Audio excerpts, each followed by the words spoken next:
Good afternoon. I'm happy you're here to attend my PhD thesis. So I want to thank all the members of the jury who can be accepted to evaluate my thesis.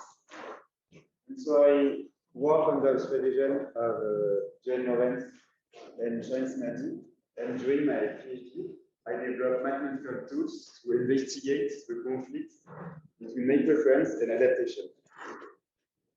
So here, you can see that extravagant ornaments are common in natural population, and as an evolutionary biologist, I always wonder, but what is the advantage of such traits that lead to the evolution?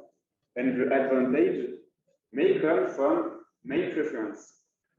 So basically, ancestrally, in population, there were different levels of ornaments in males, some without, some with ornaments, and female may have expressed male preference toward male with the more extravagant ornaments. And so in this case, such preference provides a reproductive advantage to the male with the more extravagant ornaments, and it generates sexual selection that drives the evolution of male ornaments.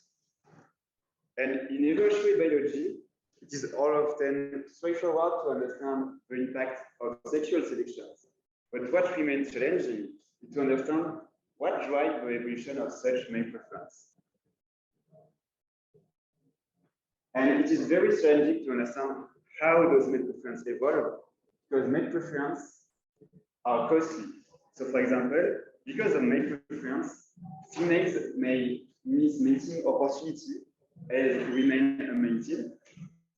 But also, male preference increase sampling time and increase predation risk. But there are also costs that are associated with the mechanism that underline male preference. However, in natural population, we do observe male preference. So that means that there is advantage that link with male preference. And what are these advantages and how does it male preference evolve? So here I will present one of the classic hypotheses by explaining the evolution of male preference. So to explain this hypothesis, I will take one toy example. So we keep it simple and assume that there are two traits, two phenotypes that are present in males, the red and the blue individual. And we consider a female that has preference for blue males. And we wonder, what is the advantage for a female to express male preference? And male preference will impact all phenotypes. So basically, a female is looking for blue males, will mate with the blue males, and then have a blue offspring. Where a non-specific female can accept and sometimes will accept mates with a red individual, and then can produce a red offspring. So we understand this example that if blue individuals are fitter than red individual, then that means that such preference produces fitter offspring. And then this can be advantageous for preference, and if preferences are heritable, so for example, through genetic inheritance, then it could drive the evolution of male preference. But in this classic hypothesis, during my PhD, I focus more particular on trait under strong local selection. I work on the preference towards warning trait. So basically, warning colorations can be associated by predators with toxicity, and predators may avoid attacking toxic butterfly. So here, the predator will avoid attacking blue butterfly because it's associated with coloration with toxicity. But some other traits may not be associated by predators with toxicity, and predators may attack red individuals. And so this predator's behavior generates a selection on wing coloration that promotes blue individual. And so according to what we saw previously, such survival advantage of blue individual should promote the evolution of male preference toward the most adaptive trait, which is the blue coloration. And this, importantly, in the section that acts on warning trait, is that this isolation between the warning trait and toxicity is not innate, but it's learned by predators.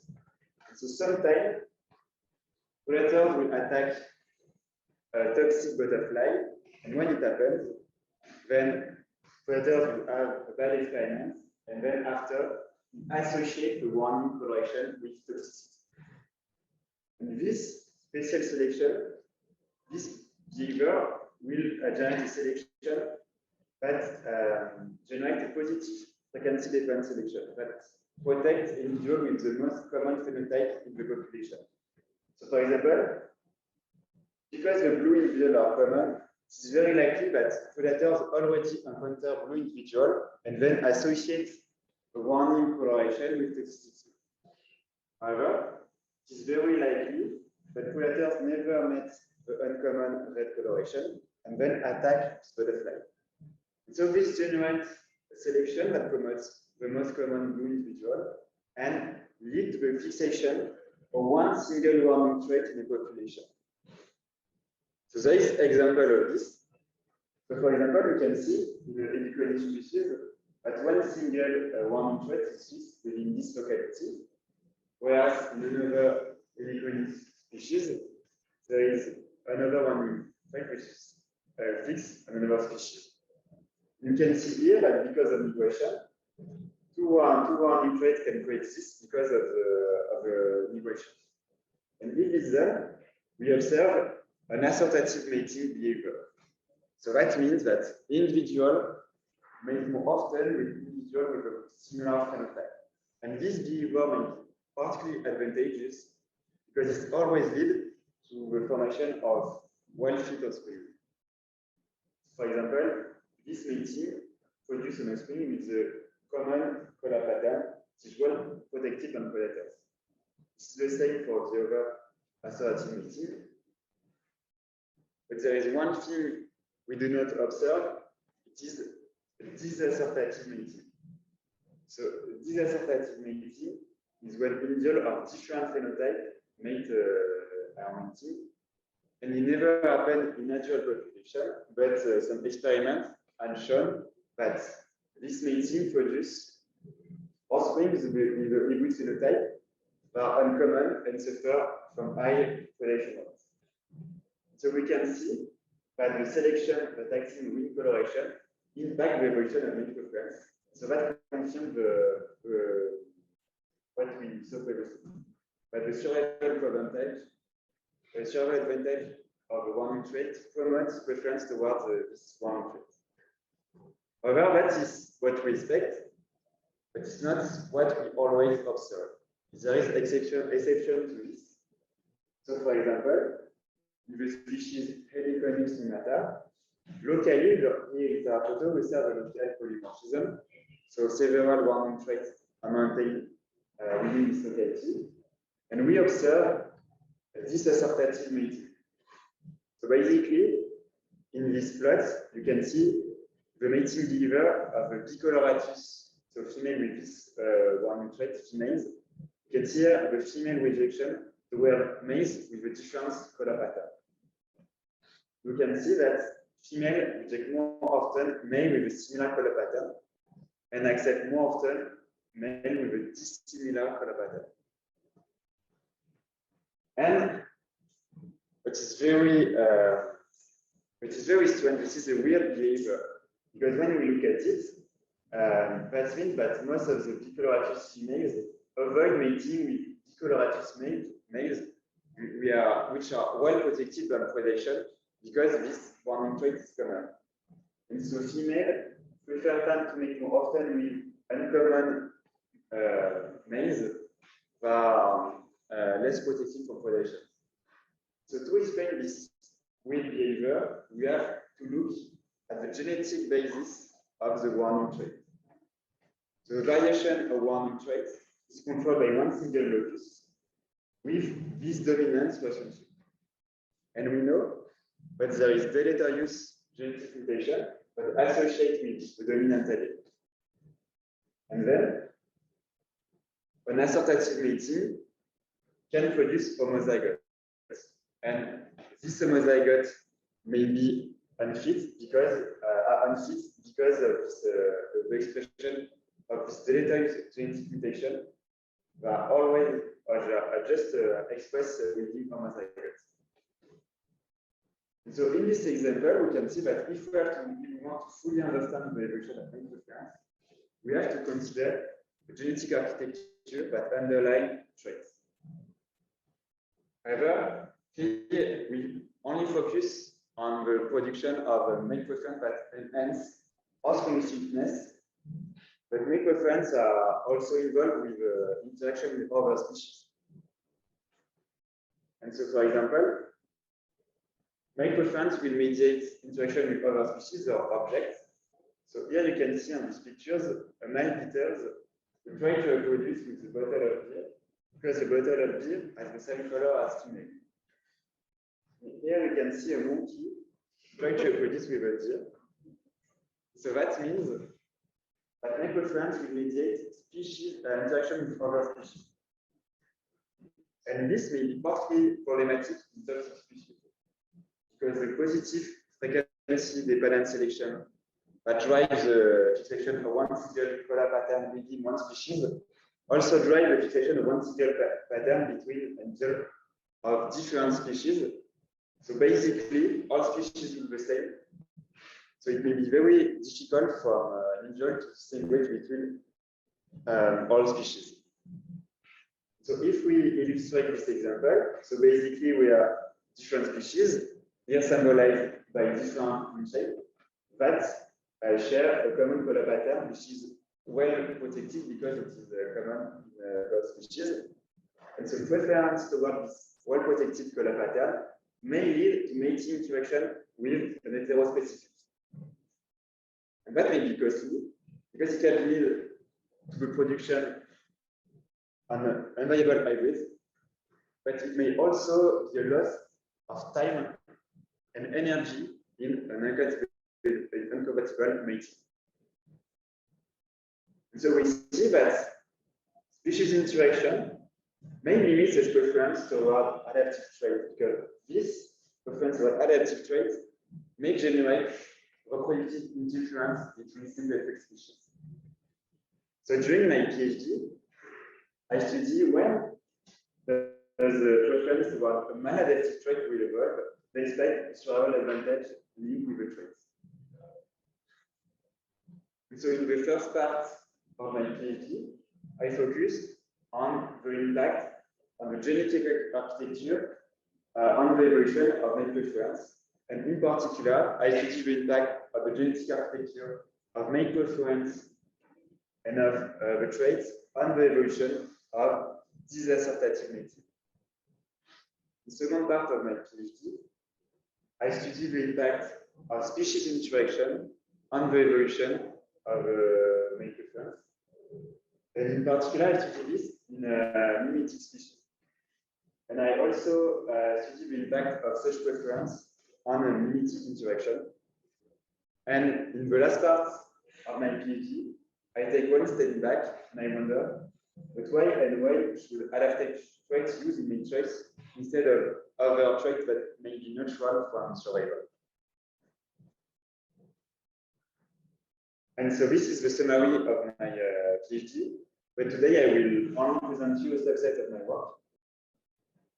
So now I will begin with the first part. So first, I wonder what is the impact of a genetic architecture on the evolution of male preference.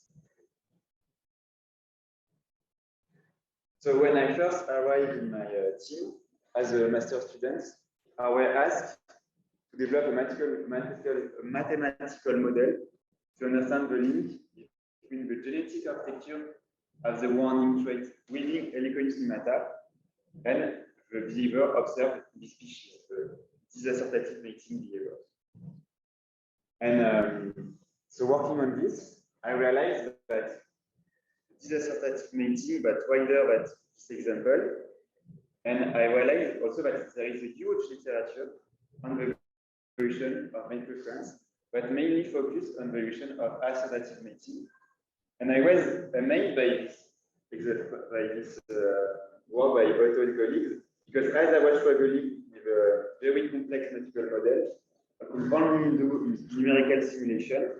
In this article, they produce simple tools that allow to have analytical resolution, that allow to dissect all evolutionary forces that act on the evolution of associativity.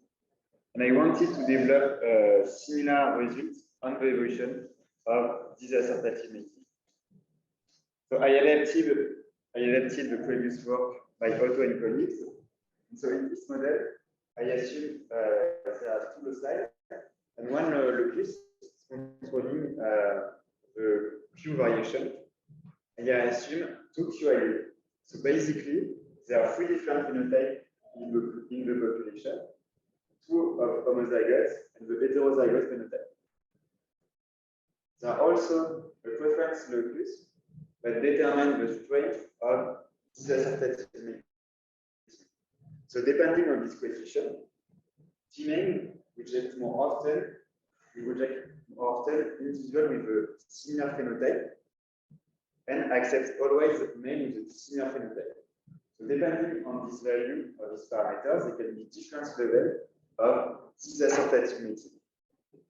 So I assume a non-sexual allele, which is the wild-type allele. I also assume a mutant allele, allele D, which is associated with a higher level of disassortativity.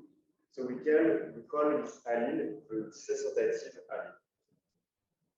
I assume a simple life cycle where there is first one step of survival, and the survival probability depends on the Q genotype.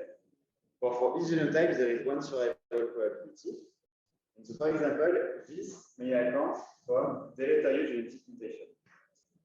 So, for example, we can account this by saying that the survival probability of homozygote individual with the D allele is equal to 0.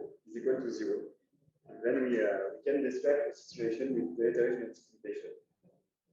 There is also in the model, I also implement one step of reproduction that depends on female preference. And so when a female encounters a male, depending on her preference, she may whether accept the male or reject the male. And one thing that is very important is that the female can encounter another male after a rejection. A female can encounter another male. But what is very important is that female with a certain probability will not meet another male and will not reproduce, leading to opportunity cost. I want you to remember this opportunity cost because it will play a key role in the results. So this model I just present you is kind of heavy because I have to, using this model, it follows 3 times 11 genotypic frequency. So it's kind of heavy, but using the sum method as Otto and colleagues, I derived a simple analytical expression for the change of the frequency of a dissociative allele. This is great because depending on parameters value, I can have the value of this expression. And so if this expression is positive, that means that the dissociative mutant is increasing in frequency in the population. And so that means that dissociative mating is chromatic. And by contrast, a negative value means that dissociative mating is limited. Which is also great in this expression is that by looking at all terms, we can understand how selection acts on male preference. So, for example, you can look at the first slide and see that it is the product of the genetic association between the disassortative allele and heterozygoticity at Q locus with the fitness advantage of heterozygotes. And basically, when disassortative mating happens, it produces an heterozygote, it tends to produce an heterozygote offspring. This is very important because the offspring also inherited the genetic basis of preference. So within the offspring generation, there is an association between the dissociative mating allele and heterozygoticity at Q locus. So that means that this coefficient, this association is positive, and then heterozygote advantage promotes the evolution of this adaptability. Basically, because of heterozygote advantage, the offspring survives well and will also spread the genetic basis of main preference of this adaptability. So now we can compare this result with the case of helicobacter. And so in this case, we know the genetic basis of the variation in the one trait. So we know that it's controlled by one single locus with this dominant relationship. And we know there is deleterious genetic mutation that are only expressed in homozygotes, and that the trait are positive frequency dependent selection. And experimental study has shown that these two phenotypes are well protected, and this one is poorly protected. And then now, when we look at the disadaptive mating, we can see that it always produces viable offspring. Because it produces an heterozygote, which is free from the expression of deleterious genetic mutation, but also because of this dominance relationship, always the offspring always display a phenotype which is well protected on predators. And so this heterozygote advantage may have promoted the evolution of disassortative mating within helicobacter stomata. So now we can go back to the results. And the result I just showed was not surprising, but there are more interesting things that we can see in this expression. And so surprisingly, this expression depends on the average level of disassortative mating in the population. That is interesting, because that means that if disassortative mating evolves, the selection acting on disassortative mating will change, leading to a feedback in its own evolution. So, for example, if we look at this term represents the opportunity cost I asked you to remember previously. So basically, it's negative, because for a female expressing disassortative preference means to avoid mating opportunity and then having a risk of remaining unmated. And this cost increases with the average level of disassortative mating in the population. So basically, what happened? Most disassortative females are heterozygotes because of a genetic extension we saw previously. And when disassortative mating becomes common, it produces a lot of heterozygotes. And then there is a lot of heterozygote males. And then females have less suitable, disassortative females have less suitable males and suffer from higher opportunity cost. And so this may impact the evolution of disassortative mating. So to look at that, I look at the evolutionary stable level of disassortative mating depending on heterozygote advantage due to survival selection. What we can see is that when the heterozygote advantage is low, then opportunity cost totally limits the evolution of main preference. But after heterozygote advantage promotes the evolution of disassortative mating, but we can see on this plot that we never reach a level of strict disassortative mating. And we can see that the evolution of higher level of disassortative mating becomes harder and harder, and this is because of the feedback. can compare these results with results from meta-analysis.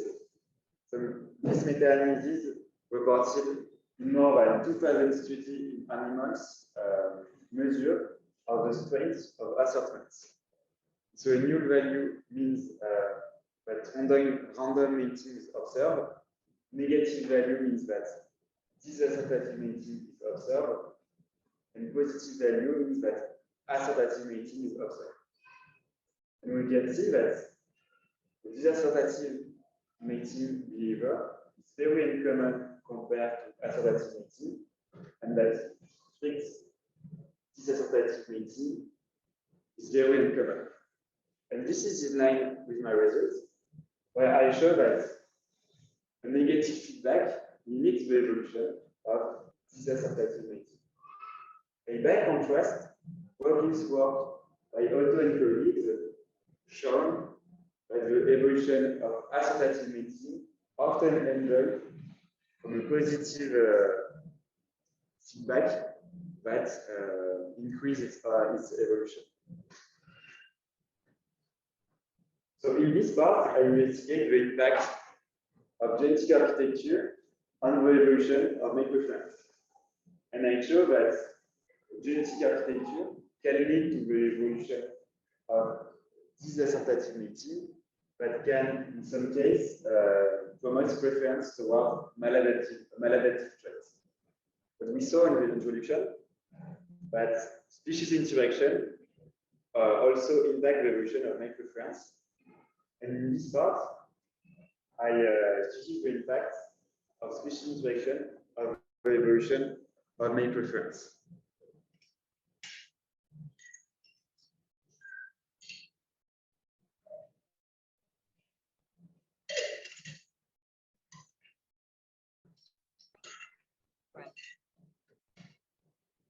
So in this part, I investigated the impact of species interaction in mimetic species. So this is when toxic species share a common color pattern. And we saw in the introduction that this has an impact of species interaction, because preference toward the mimetic trait, so the trait shared between the symbiotic species, lead to mating interaction with heterospecific that can be costly. So I investigate the impact of such cost on the evolution, on the evolution of my preference. So to investigate this, I developed another mathematical model where I assume two symbiotic species, here again symbolized by distinct initials.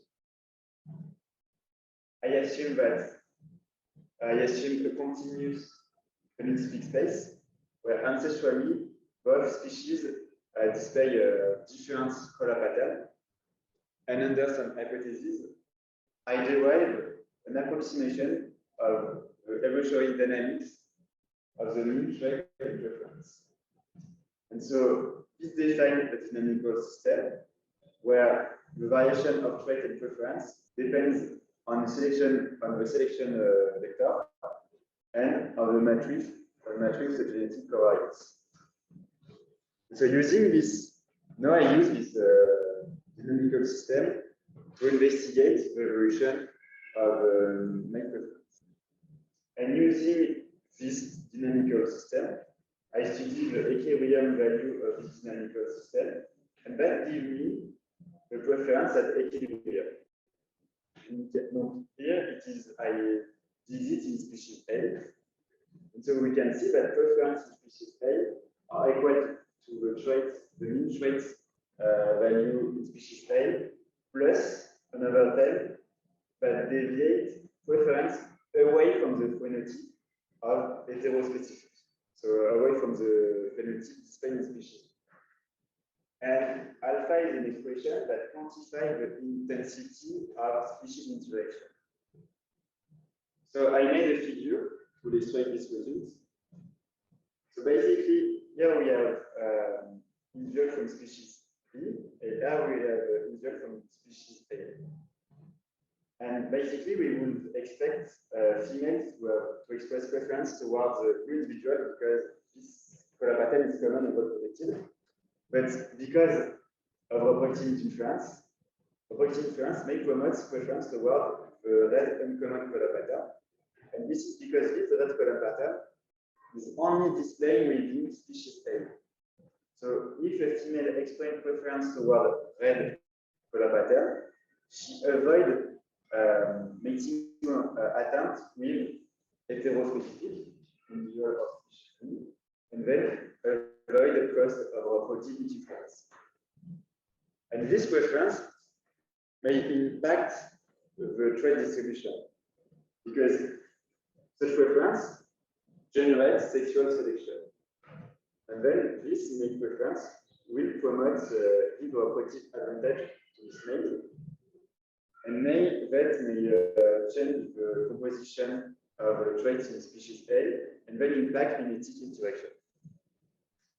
So I wonder, but what are the impact of this preference on mimetic interaction?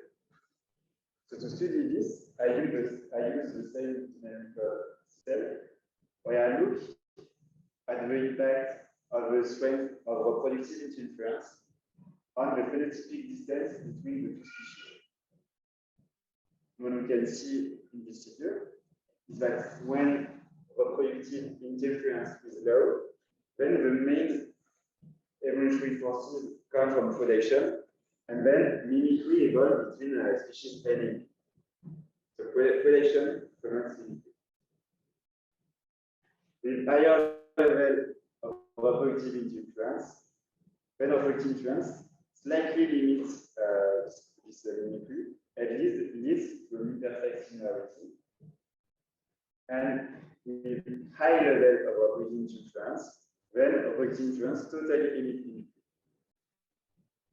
So that shows that this male preference may have an impact of mimetic interaction. And this can help us to understand what happens in natural population. Because what we observe in natural population, it is a paradoxal warming trait diversity. So despite an intense selection that promotes species similarity, we observe within this locality, here at Sasha, we observe different color patterns that coexist. And this is paradoxal, and this has been tackled by a recent review that summarizes all the hypotheses that could explain this pattern. And they wrote one paragraph on the fact that reproductive interference may explain this paradoxal warming trait diversity, but you can see that there is only one paragraph. So that means that we lack of empirical data, because empirical data is hard to get. And so my model provides a proof of concept that reproductive interference may explain this paradoxal warming trait diversity, even it is result is straightforward. But there are also another utility of this model, is that I studied the impact of the key parameters that determines the impact of reproductive interference on mimicry. And so that helps to identify a species candidate where reproductive interference may have impact mimetic relationship. But despite reproductive interference, there are still sympatric species that share a single color pattern that can still coexist. And one hypothesis to explain this coexistence is that this species can be easily identifiable by another trait. So, for example, the two species has a similar color pattern, but can display different chemical cues, where individuals could identify different species. So some researchers investigate this question and study the chemical composition of them. And so they fed all individuals on the phenotypic space, which represents the chemical composition of rings. So here you can see individual from one species, and here individual from the other species. And what you can see that they are all individual are different parts of the space. So that means that using chemical cue, we can distinguish those species. And so females may use such cue and avoid mating with heterosexual. So in this part, we show that species interaction may limit preference or adaptive trait because such preference may generate a productivity inference. But however, the use of additional cue may allow this preference to evolve without generating reproductive inference. And so such preference could evolve, and in the last part of my PhD, I study how can this preference evolve, and so why are adaptive traits used in matrix instead of or in addition with other traits that are neutral from survival. So I wanted to develop mathematical model what was close to this example when survival selection promotes similarity within on one trait, either one trait, but another trait free from survival may differentiate both species. And I wonder if mate preference could evolve targeting both traits that can allow at the same time to enhance offspring fitness and species reproduction. Despite all trade-offs that can make such mate preference. So in this model, I assume two sympatric species are again symbolized by difference wheel shape. So individual has a color pattern, but also a chemical cue. I assume that one locus controls for the variation of color pattern, and one color pattern is promoted in have an advantage in two species.